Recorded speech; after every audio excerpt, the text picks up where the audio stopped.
Hey guys, मेरा नाम ऋषभ और आज अपन स्टार्ट करने जा रहे हैं क्लास 10 का chapter areas related to circles. तो वेलकम टू आवर चैनल अपनी पढ़ाई, है ना। स्टार्ट करते हैं। तो यार एरियाज ऑफ द सर्कल तो पता है अपन को, पाई आर स्क्वायर, सरकमफेरेंस भी पता है 2 पाई आर, ठीक है।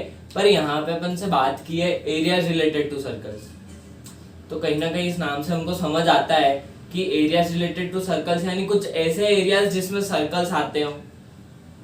देखते हैं इस चैप्टर में किस टाइप के क्वेश्चंस मिलेंगे हमको, इस टाइप के कि मान लो ये एक सर्कल है, ठीक है, इसके अंदर एक और सर्कल है, क्या है, कौन सा, कोसेंट्रिक सर्कल्स है, ठीक है। तो इस पार्ट का एरिया फाइंड करो, सिर्फ इस पार्ट का, पूरे सर्कल का नहीं। या तो यूं दे देंगे कि ये एक रेक्टेंगल है या फिर ये एक स्क्वायर है, ठीक है, इस पे से 4 सेमी सर्कल्स लगे तो इस पूरे का एरिया फाइंड करो। या ऐसा दे देंगे एक कोन है, ठीक है, एक कोन पे ऐसा है, इसका एरिया फाइंड करो। और क्या दे सकते हैं, या तो ऐसा दे देंगे, एक सर्कल दे देंगे, ठीक है, एक थीटा दे देंगे, ये हो गया थीटा अपना, ठीक है। तो इतना ये जो पार्ट है इतना अपन को एरिया फाइंड करना है।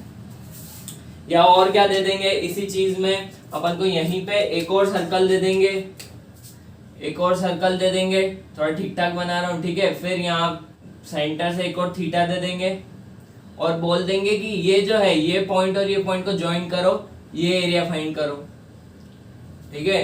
तो ऐसे ये pure area of the circles नहीं है ना, ठीक है, एरिया रिलेटेड टू सर्कल से कहीं ना कहीं यहाँ पे सर्कल का एरिया रिलेट हो रहा है, यहाँ पे भी सर्कल का एरिया रिलेट हो रहा है, यहाँ पे भी, यहाँ पे भी, यहाँ पे भी, ठीक है। और अलग अलग टाइप के क्वेश्चंस मिलेंगे अपन को, ठीक है। अब एरिया ऑफ द सर्कल का तो सबको फॉर्मूला पता है, क्या होता है, लिख लेते हैं अपन, ठीक है। Area of circle, area of circle क्या होता है, सर्कल क्या होता है, पाई आर स्क्वायर, ठीक है। सरकमफेरेंस बोल लो या पेरीमीटर बोल लो। सरकमफेरेंस या पेरीमीटर ऑफ द सर्कल क्या होता है, सरकमफेरेंस को मैं सी से बता दूं, पूरा नहीं लिखता यार, ठीक है, सी से बता दिया, क्या होता है 2 पाई आर, ठीक है। ये होता है जहाँ पे आर रेडियस, ये तो पता होगा, आर रेडियस होती है, पाई कांस्टेंट होता है, पाई की वैल्यू क्या होती है, जहाँ पे पाई की वैल्यू क्या आती है, कहीं पे अपन ये भी 3.14 भी यूज करते हैं या फिर 22/7 भी यूज करते हैं, ठीक है ना। पाई की ये 2 वैल्यू होती है। हाँ, तो कभी किसी ने सोचा है पाई कहां से आया, किसी ने सोचा है पाई कहां से आया, सोचना चाहिए, ठीक है। तो पाई ऐसे आया कि जब भी एक्सपेरिमेंट से आया, जब भी कोई सर्कल लिया गया, ठीक है ना, तो जब भी उस सर्कल के सरकमफेरेंस और डायमीटर का रेशियो निकाला गया तो वो पाई आया।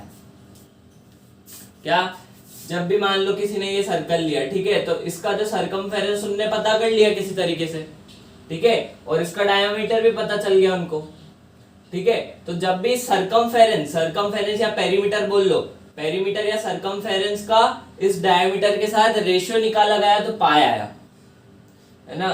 तो ये वही तो लिखा है फॉर्मूला, यहां से सी क्या आ गया, सी इक्वल्स टू पाई डी आ गया। यहाँ डी क्या होता है अपना, डी 2r होता है, डी को 2r बोल सकते हैं ना, ये भी r होता है, ये भी r होता है, और ये पूरा क्या है अपना d है, ठीक है। तो d 2r होता है, तो यहाँ d को 2r लिख लो, c equals to 2 pi r, ठीक है। तो एक और फॉर्मूला अपन लिख सकते हैं एक तरीके से सरकमफेरेंस का, क्या, पाई d, ठीक है ना। अपन को तो ये देखना था कि आखिर पाई कैसे आया, ठीक है। जब भी किसी सरकमफेरेंस, किसी भी सर्कल के और उसकी डायमीटर का रेशियो निकाला तो वो पाई आया, ठीक है ना। बस कुछ क्वेश्चंस करते हैं अपन, ठीक है। इस लेक्चर में तो बस अपन छोटे मोटे क्वेश्चंस करेंगे, ठीक है ना। अच्छे क्वेश्चंस तो अभी आने वाले लेक्चर्स में करेंगे, अभी तो छोटे मोटे क्वेश्चंस करते हैं, है ना, वार्म अप करते हैं, ठीक है। तो देखते हैं कुछ अलग अलग क्वेश्चंस, क्या ले, साइड में ऐसे ही ले लूं, ठीक है, साइड में ही ले लेते हैं, क्या करें, क्या करें, चलो इस टाइप का क्वेश्चन ले लेते हैं। एक सर्कल है, ठीक है, उसके अंदर एक और सर्कल है, उसके अंदर एक और सर्कल है, ठीक है। ये तीनों कोसेंट्रिक है। कोसेंट्रिक का मतलब पता है ना, जिन सर्कल्स का सेंटर सेम हो उनको कोसेंट्रिक बोलते हैं, ठीक है ना। तो यहाँ पे जो अपन को पहली रेडियस दी है, कुछ भी मान लेता हूं मैं, पहली रेडियस दी है क्या मान लू, 3 मान लू, 3 यूनिट्स, जो भी लगाना चाहो। जो दूसरी रेडियस दी है वो अपन को कितनी दी है, 5 यूनिट्स, है ना। जो तीसरी रेडियस दी है वो कितनी दी है, 7 यूनिट्स, ठीक है।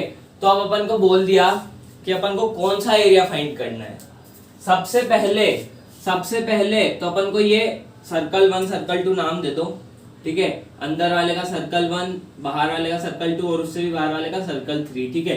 तो अपन को सर्कल 1 का इस पार्ट का एरिया फाइंड करना है, ठीक है। फिर अपन को इस पार्ट का एरिया फाइंड करना है। समझ आ रहा है? समझ आ रहा है? पहले तो इस पार्ट का करना है, फिर इस पार्ट का एरिया फाइंड करना है, और फिर अपन को इस पार्ट का एरिया फाइंड करना है। किसी को समझ आ रहा है? ये पार्ट यानी सिर्फ ये पार्ट, ये जो मोटी सी बॉर्डर दिख रही है ना, बस ये पार्ट, अंदर वाला कोई पार्ट नहीं आएगा इसमें, ठीक है। तो काफी इजी क्वेश्चन है ना। पर बस ये है कि एनसीईआरटी में ऐसे बहुत सारे सर्कल्स दिए, ठीक है, तो कैलकुलेशन बहुत लंबी जाती है, तो बच्चे उसको हार्ड समझ लेते हैं। तो चलो क्या कर सकते हैं अपन, पहले तो C1 का एरिया निकालते हैं, एरिया ऑफ C1, ठीक है। एरिया ऑफ C1 अपन को यहाँ एरिया ही फाइंड करना है, ठीक है, सबके, है ना। तो एरिया ऑफ C1 क्या हो जाएगा, पाई आर स्क्वायर, पाई में ही रहने दो चीजें, ठीक है, पाई में ही रहने दो, है ना। कौन सा सॉल्व करे, आलसी आती है, ठीक है। आर स्क्वायर 3 दिया है इसका रेडियस, 3 का स्क्वायर क्या हो गया, 9 पाई, ठीक है। फिर क्या अपन को एरिया ऑफ C2 फाइंड करना है? नहीं, अपन को area of C2 minus C1 find करना है। अपन को सिर्फ ये पार्ट फाइंड करना है ना, अपन को ये पूरा पार्ट, ये जो पूरा, ये थोड़ी फाइंड करना है अपन को, बस ये मोटी बॉर्डर फाइंड करनी है, उसका एरिया फाइंड करना है, ठीक है। तो अपन क्या फाइंड करेंगे, area of C2 minus C1।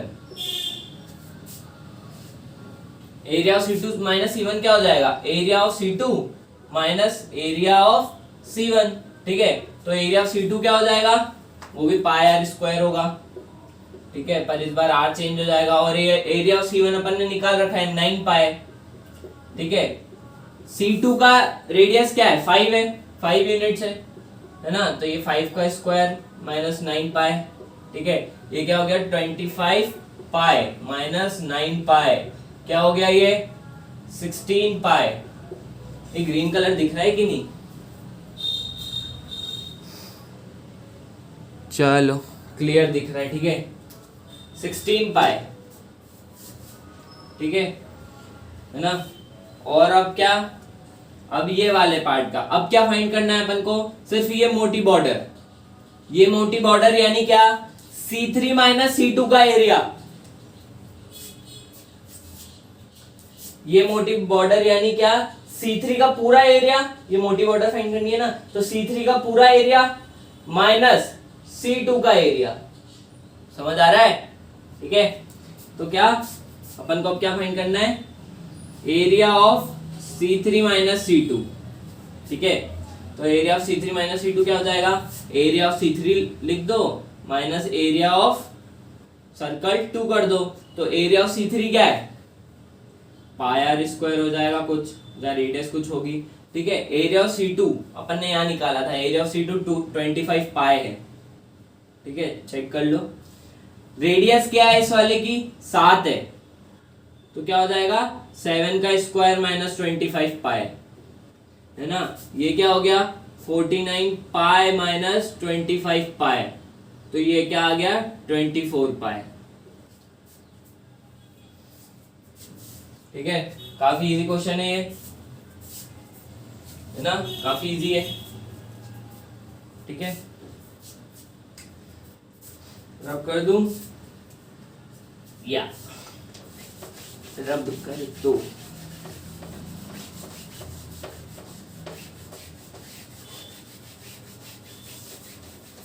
चलो अब एक क्वेश्चन खुद से मैं बनाने की कोशिश करता हूं, ठीक है। क्या क्वेश्चन ले सकते हैं अपन, मान लो ये सर्कल है, ये तो काफी मैं मतलब बच्चे जैसा क्वेश्चन दे रहा हूँ, फिर भी क्या करे, करना पड़ेगा, है ना। तो ये एक सर्कल है, ठीक है, सेंटर हो मान लो, जरूरत नहीं है उसकी, ठीक है। इस सर्कल का जो सरकमफेरेंस है सी, या सरकमफेरेंस को मैं सी दे रहा हूँ, ठीक है। इस सर्कल का जो सरकमफेरेंस है सी, उसको मैंने क्या कितना बोल दिया, कितना बोल दिया मैंने, कितना बोल दूं यार, 44 यूनिट्स, ठीक है। मीटर में भी हो सकता है, किसी में भी यूनिट्स मान लो, 44 यूनिट्स, ठीक है ना। तो अब मुझे सर्कल का एरिया फाइंड कर दो।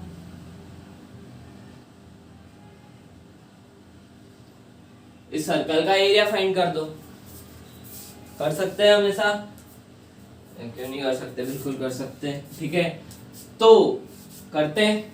सरकमफेरेंस क्या होता है सर्कल का, इस पेन को हटाओ, इस पेन से लिखते हैं। सरकमफेरेंस क्या होता है सर्कल का, 2 पाई आर होता है, ठीक है। सरकमफेरेंस दिया क्या है, 44 दिया है, ठीक है। तो ये 2 पाई आर है ना, तो 2 से 2 कट 44 कट जाएगा, ये हो जाएगा 22 होगा ना, 2 इधर आ गया, तो 22 इक्वल्स टू पाई आर हो गया अपना।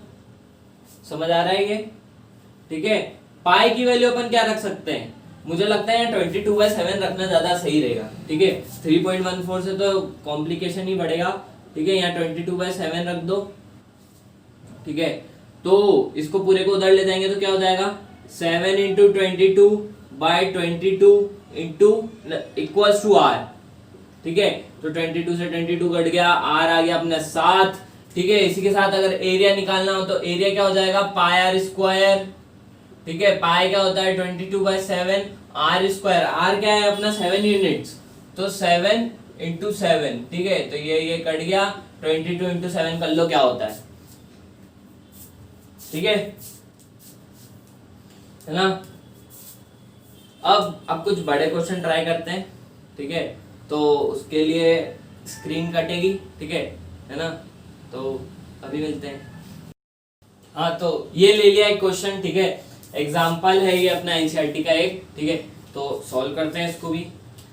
हाँ, तो इसमें क्या दिया है, the cost of fencing a circular field at the rate of ₹24 पर मीटर इज ₹528 क्या बोला है इसमें, इसने बोला है कि यार एक सर्कुलर फील्ड है, ठीक है।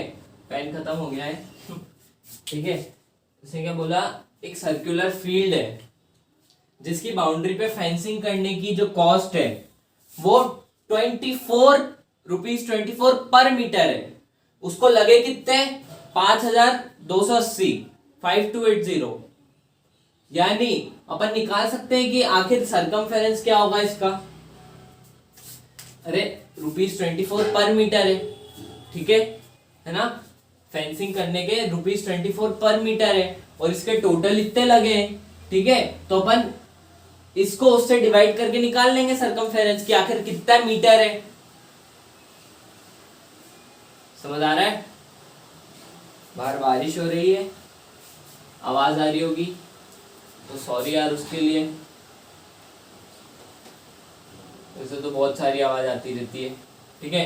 तो आप अब क्या कर सकते हैं, अपन सरकमफेरेंस को क्या लिख सकते हैं, 5280 डिवाइडेड बाय 24।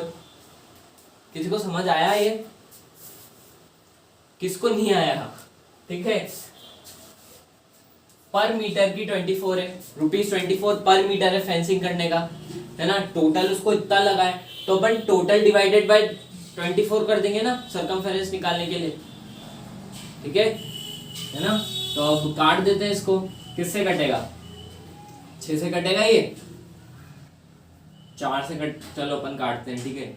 4 से कटेगा तो कितनी बार में जाएगा, ये 6 बार में।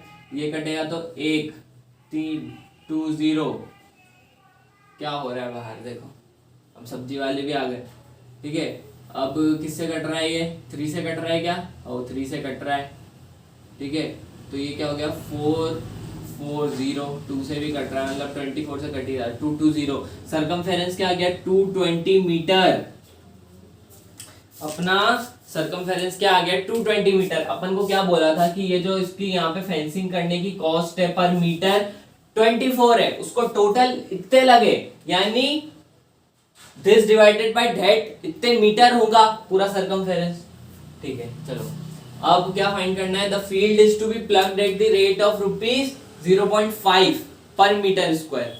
कुछ होगा, खेती होगी, ठीक है, वहां पे खेती होगी, तो उसको जो प्लग करने का रेट है ना, उसको प्लग करने का रेट है वो 0.5 पर मीटर स्क्वायर है। 1 मीटर स्क्वायर में करने का रेट है 0.5 रुपीज। ठीक है, find the cost of plugging the field. अगर पूरी फील्ड को अपन को प्लगिंग करवानी है तो कितनी कॉस्ट लगेगी। ठीक है, तो अपने पास सरकमफेरेंस आ गया है, क्या अपन रेडियस निकाल सकते हैं, बिल्कुल। 2 पाई आर क्या होता है, दिख नहीं रहा, ये ब्लैक से लिखते हैं। 2 पाई आर सरकमफेरेंस होता है, 220 है ना, तो पाई आर क्या हो गया अपना 110। चेक कर लो इसको। ठीक है, पाई आर 110 हो गया। पाई को क्या लिखने का बोला है, 22/7 110। तो आर क्या हो गया 110 इंटू 7/22 है ना, तो ये 11 से कट जाएगा, ये 2 बार में, ये 10 बार में, तो ये भी जाएगा, ये क्या 5।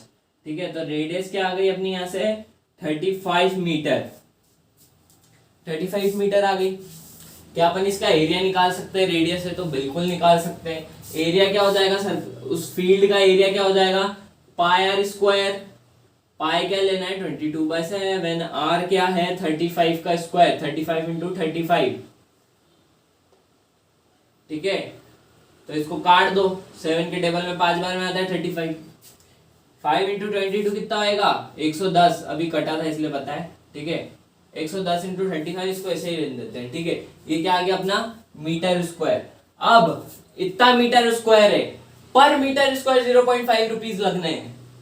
अब पूरा एरिया इतना है, पर मीटर स्क्वायर इतने रुपए लगने हैं, तो find the total cost, find the cost of plugging the whole field. तो 0.5 इंटू दिस कर देंगे,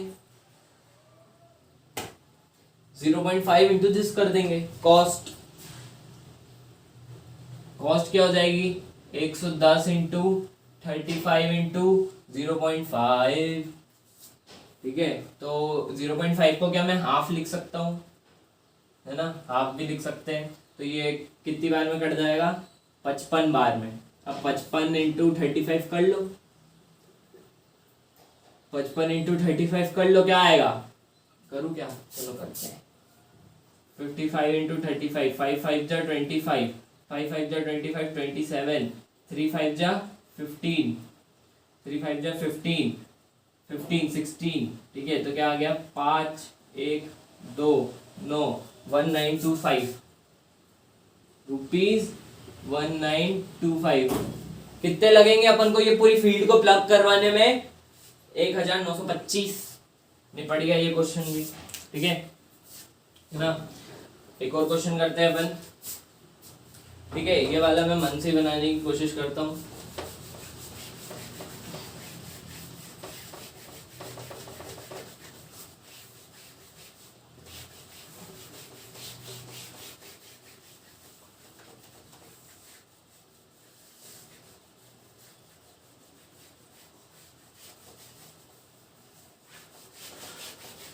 ठीक है, ये काफी काला रब हो रहा है यार।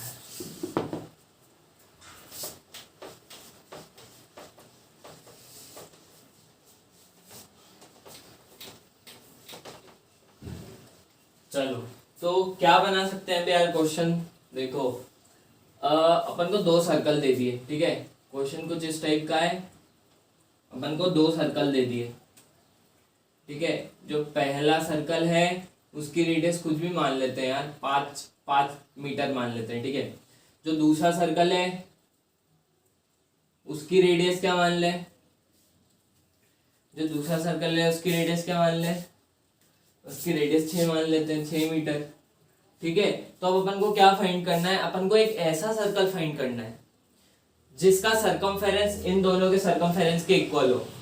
उस सर्कल की रेडियस फाइंड करनी है। क्या, कैसे लिख सकता हूं मैं, फाइंड इस सर्कल को नाम दे दिया C1, इसको नाम दे दिया C2, ठीक है। Find the circle having circumference, पूरा नहीं लिख रहा हूं यार, circumference equals to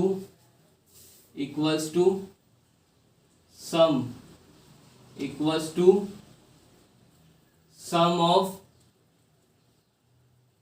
circumferences of C1 and C2, ठीक है। थोड़ा समझो इसको, ठीक है। अपन को एक ऐसा सर्कल का रेडियस फाइंड करनी है, फाइंड द सर्कल हैविंग, तो यहाँ रेडियस लिख दो, फाइंड द रेडियस, ठीक है। सर्कल फाइंड करना है यानी रेडियस बतानी है, ठीक है। क्या बोला है यहाँ पे, दो सर्कल दे दिए, ठीक है। अब अपन को एक ऐसा नया सर्कल फाइंड करना है जिसका सर्कमफेरेंस इन दोनों के सर्कमफेरेंस का सम हो, ठीक है। सर्कल फाइंड करना बोले मतलब रेडियस फाइंड करनी है, ठीक है, क्योंकि कुछ और अलग होता नहीं है सर्कल में रेडियस के अलावा, ठीक है। तो अपन फाइंड करते हैं, तो क्या फाइंड करना है, जिसका सर्कमफेरेंस इन दोनों के सर्कमफेरेंस के इक्वल हो। तो जो नया अपना सर्कल आएगा उसका सर्कमफेरेंस C बोल दिया, इन दोनों के सर्कमफेरेंस को मैंने C1 प्लस C2 बोल दिया, यही होगा ना। एक ऐसा सर्कल जिसका सर्कमफेरेंस इन दोनों के सर्कमफेरेंस के सम के इक्वल हो, यही लिखा है ना, equals to sum of circumferences of C1 and C2, ठीक है। तो C सर्कमफेरेंस जो अपना नया सर्कल बनेगा, है ना, कुछ ऐसा बड़ा सा सर्कल बन जाएगा, उसका सर्कमफेरेंस कितना आएगा, 2 पाई r1 प्लस 2 पाई r2, इसको r1 बोल दूं, यहाँ वाले को r2 बोल दूं, ठीक है। यहाँ से 2 पाई कॉमन ले लो, क्या हो जाएगा, r1 प्लस r2 हो जाएगा, ठीक है। तो क्या हो जाएगा, 2 पाई r1 प्लस r2 कितना हो जाएगा, 5 प्लस 6 11, तो ये क्या हो गया 22 पाई, ठीक है। अब मैं पाई वाई को नहीं खोल रहा हूँ भाई, झंझट कौन करेगा बेफालतू का, ठीक है। तो सर्कमफेरेंस आ गया, ठीक है। तो इसकी रेडियस को अपन r मान लेते हैं, इसकी रेडियस को r मान लेते हैं, ठीक है। तो सर्कमफेरेंस क्या होता है, 2 pi r is equal to 22 पाई, ये तो हो गया, पाई से पाई कट जाएगा, 2 से ये 11, तो रेडियस क्या आ गई 11, रेडियस क्या आ गई 11, ठीक है। तो अब और क्वेश्चन शायद कोई ज्यादा खास बचे नहीं है, आप खुद से ट्राई करो, काफी इजी है, ठीक है। जैसा लिखा है वैसा करो, हो जाएगा वो क्वेश्चंस, ठीक है, एनसीईआरटी के, है ना। तो बस इस लेक्चर में इतना ही, काफी छोटा लेक्चर था और काफी मतलब इजी क्वेश्चंस थे इसमें, ठीक है, वार्म अप बोल सकते हो इसको, है ना। तो अब अगले लेक्चर में अपन शायद देखेंगे सेगमेंट और सेक्टर्स, ठीक है। तो बस प्रैक्टिस करते रहो और थैंक यू फॉर वॉचिंग।